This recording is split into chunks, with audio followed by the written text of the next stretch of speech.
indications, technique and outcome, and there are no financial interest or proprietary interests to disclose. The evolution of lamellar keratoplasty started right from keratectomy to manual to automated techniques and to femtosecond assisted lamellar keratoplasty, and the advantages of lamellar keratoplasty are that it's an extraocular procedure with no risk of endothelial rejection, less astigmatism, donor quality criteria is less stringent, and it does not preclude a future penetrating keratoplasty if required. Now, there are difficulties in manual lamellar dissection, as can be highlighted both on the donor as well as the recipient dissection. Note that the interface, despite a very clean dissection, there are irregularities which are present, and even at the microscopic level, you cannot make the dissection that smooth. Hence, the advent of the automated lamellar therapeutic keratoplasty and the microkeratome, which gives you a very smooth cut. And the advantages are that it is technically easy, less time consuming, it gives you a smooth post or a donor cut, the thickness is nearly exact, the integrity of the epithelium is maintained, and there are minimal or virtually no interface problems.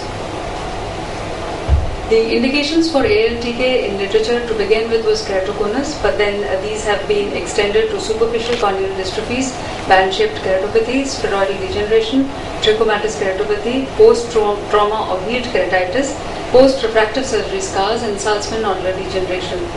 These are some of the cases wherein we did automated lamellar therapeutic keratoplasty.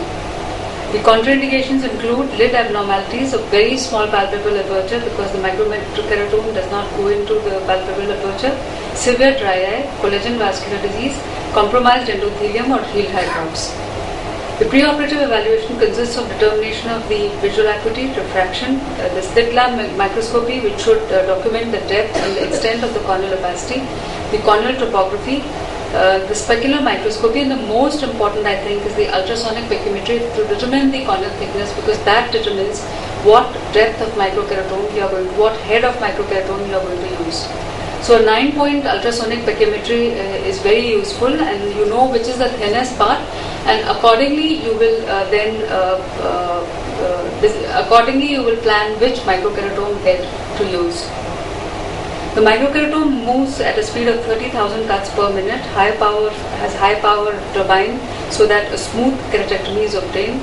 The heads are pre-calibrated for depths 130 to 400 microns, and it is essential that at least 2 mm donor corneal scleral rim should be there all around for engagement in the artificial chamber. Multiple suction rings are available, and generally the size of the graft that varies is from 7 to greater than 10 millimeters.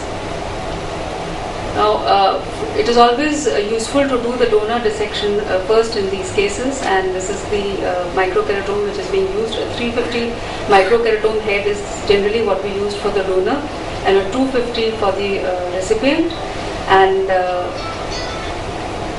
this is the translatory model that is being used. The more recent one is the rotatory model which has come, and the cap is placed back onto the corneoscleral rim, and you can use this in 2 donor corneas to do 2 surgeries. Meanwhile, the host dissection is done again using the microkeratome, and the important difference between this and the LASIK is that the LASIK microkeratome you actually don't have to move; it moves on its own. But here, the speed of the microkeratome in the Moria for keratoplasty, you have to actually guide it, and the slower you move, the thinner it is going to cut. So the donor lenticule is then fixed to the recipient bed with 10-0 monofilament nylon sutures, and notice that the interface is quite smooth after a microkeratome cut. And if you compare the interface of the ALTK with the manual lamellar keratoplasty, you can appreciate the difference very well. Now, these are some of the cases where ALTK was done: a case of keratoconus, a case of Salzmann nodular degeneration, a case of healed keratitis, and a case of healed dematous keratitis also, where ALTK was undertaken. It is also very useful for post-refractive surgery corneal haze, and this was a case where post collagen cross-linking there was a haze for which we did ALTK. We have done the LTK at our center in over 300 eyes now, and the results are quite good. When we compare our results with the manual LK, the surgical time is less, it is technically easy, early epithelialization was seen, and when contrast sensitivity was compared, it was found to be better in cases of ALTK with early visual rehabilitation. We've also undertaken ALTK in trichomatous keratopathy, and we published this in 17 cases. 5 out of these had Salzmann nodular degeneration. The best corrected visual acuity improved at 1 year, and 70% had post-op BCVA of better than 6/18, with the median epithelialization time of 6 days. However, in these cases, because of the ocular surface problem, there was persistent epithelial defect in 6 eyes, and 1 eye had graft infection. In literature, ALTK has been compared with DLK in cases of keratoconus, and this is a study where 40 eyes were compared. The best corrected visual acuity between the two groups was comparable, and so was the post-op astigmatism, which was less than -4.5 diopters in both the groups. And the authors concluded that ALTK is as efficacious as DALK in surgical treatment of keratoconus. The sutureless ALTK has also been described, and this is a study which was done in 10 eyes, and basically you can go sutureless up to 250 microns of flap thickness. Thin layer of fibrin adhesive is applied for 5 minutes. The BCL is removed 7 to 10 days later, and in this series all corneas healed. None of them required any suturing. There was no inflammation or rejection, and the interface remained clear in all the cases. And this is a study where we used 1 cornea for 2 recipients for optimal utilization of the cornea. This we published in 12 eyes, where anterior lamellar button was used for ALTK and posterior lamellar button was used for DSEC. And this probably has a role in a country like ours, where there is paucity of good quality donor material, and as such donor material, and it may help to ameliorate corneal blindness. Now, this can also be combined with phacoemulsification, such as in this case. This is a corneal scar with spheroidal degeneration, where ALTK has been done first. So, a microkeratome is being used on the recipient cornea to dissect the recipient bed. And again, notice that the speed of the microkeratome here is quite slow, and you have to actually guide it yourself, and after this you have to always measure the size of the recipient bed. And this is the Moria microkeratome. The corneoscleral rim is taken, corneoscleral button is taken and is placed centrally on the Moria microkeratome. This is followed by the cap, which is then placed over it, and followed by the suction ring, which is then applied on this. The screw of the cap is tightened so as to elevate the entire corneoscleral rim upwards. And again, the microkeratome head, which is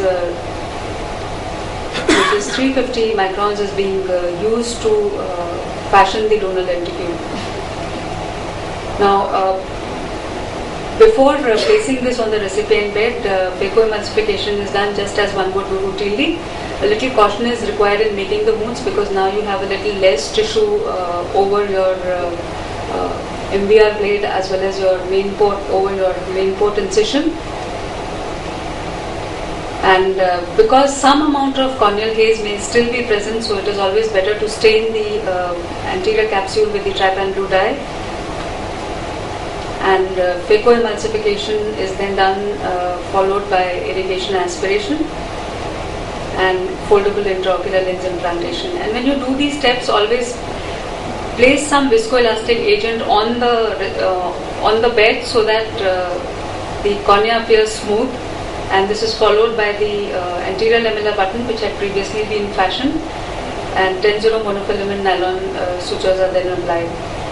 There can be complications with ALTK, which could be intraoperative, such as a mismatch between the donor and the recipient, post-operative like epithelial healing, interface fluid, scarring, epithelial ingrowth, infection.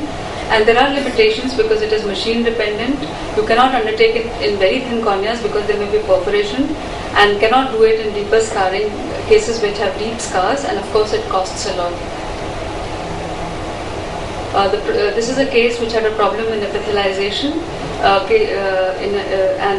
this healed finally on autologous serum. And we had 2 cases of infection in our series, one due to Aureus Basidium pullulans keratitis, which we reported, and the other was a case of infectious crystalline keratopathy after ALTK and was positive for herpes antigen. And when we started acyclovir, the patient responded. To conclude, ALTK is a safe and effective procedure. It offers a smooth post-graft interface.